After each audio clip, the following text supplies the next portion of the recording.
back to my channel. Yes, today's Thursday and we love Thursdays. Let's get ready here. Well, let's start, Grace, before you get to the title. Hello, my name is Daniel. I'm your host. Why I do that, I don't know.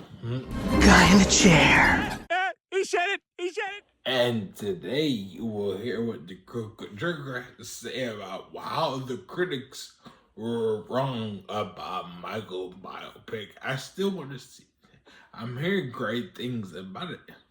But let's sit back and enjoy the review.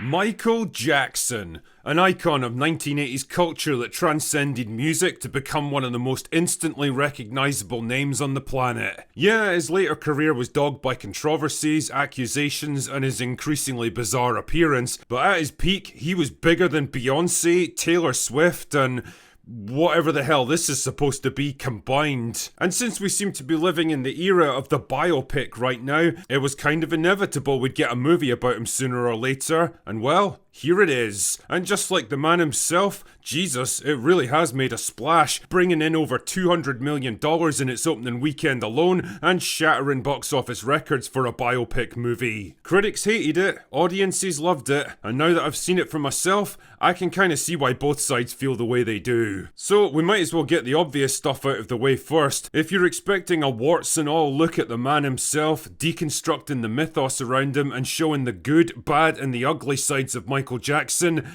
you're kind of out of luck on this one. This movie was made with the blessing of Michael's family. Damn man, his own nephew plays the lead role, so in a lot of ways it's a sanitized, respectful kind of film that portrays Michael in the best possible light and tactfully ends its narrative before the, more uncomfortable stuff that happened later in his life. So from a purely biopic point of view, it's a slightly unsatisfying half of a story, carefully curated and structured to avoid tarnishing its subject. That being said though, as a story of surviving abuse and exploitation, personal and artistic growth, and ultimately becoming a true artist in his own right, Michael's a pretty fucking good movie all on its own, driven by a commanding performance from Jafar Jackson, helped by a great supporting cast and enough dramatic highs and lows to keep you engaged for 2 hours. So, let's discuss it, shall we? The story kicks off in the mid-1960s with a young Michael getting press-ganged into the pop group the Jackson 5, formed and managed by his domineering and abusive father Joseph. And believe me, this guy does not fuck around. Rehearsals are brutal and unrelenting, physical punishments are a regular incentive to keep everyone focused,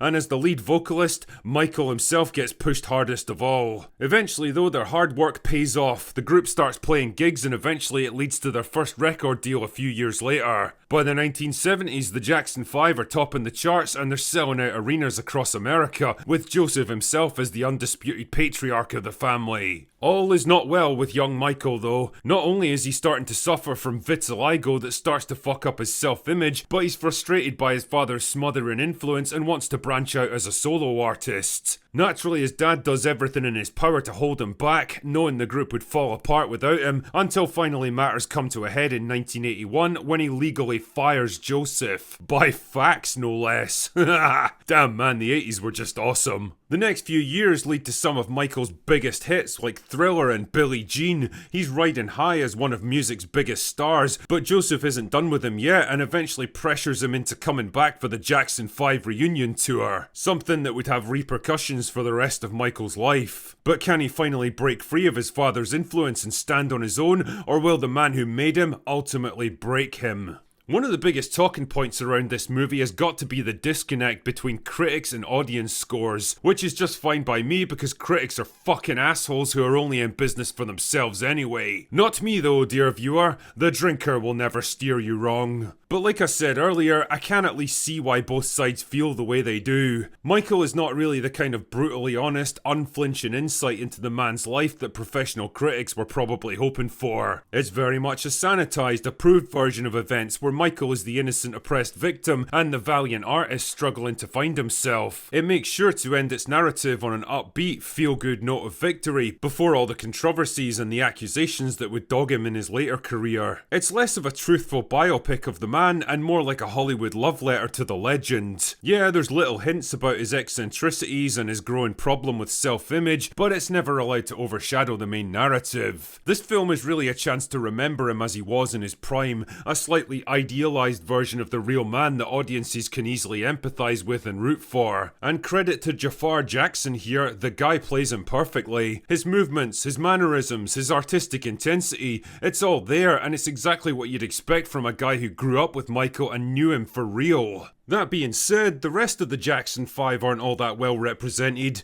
You don't get much of an insight into their own aspirations as artists or people, which I sort of understand because the movie only has 2 hours to play with, and trying to juggle all those extra characters would have caused a lot of narrative bloat. But shit man, Janet Jackson doesn't even show up at all. I mean, she was a pretty big deal all by herself, and I'd assume she was a big part of Michael's life as he was growing up, but it's like she doesn't even exist in this movie. Weird. Naturally, there's your typical biopic villain in the form of his dad, a sinister, controlling presence simultaneously trying to leech off his talent and hold him back from his true potential. Credit to Coleman Domingo, by the way, he's a commanding presence and he actually looks distractingly close to the real man. There's the second act low point where a pyrotechnic accident leaves Michael with severe burns and a lifelong addiction to painkillers. And there's even the third act redemption where a physically scarred but emotionally powerful Michael finally rebels against his father and becomes the man he was meant to be. It's all there, it all slots neatly into the standard Hollywood biopic mold, and as far as I'm concerned,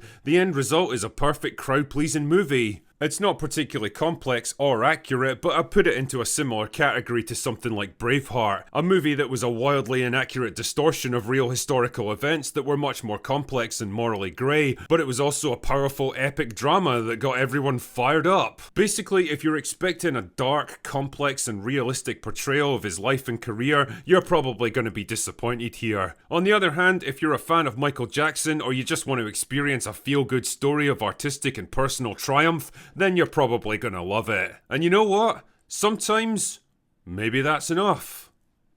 Anyway, that's all I've got for today. Go away Hey now. guys, hope y'all heard that, and I'm still amazed and about what Michael has done. It's about his fans that went to see it. Screw the critics, they weren't fans, apparently. But the fans will go out to see it.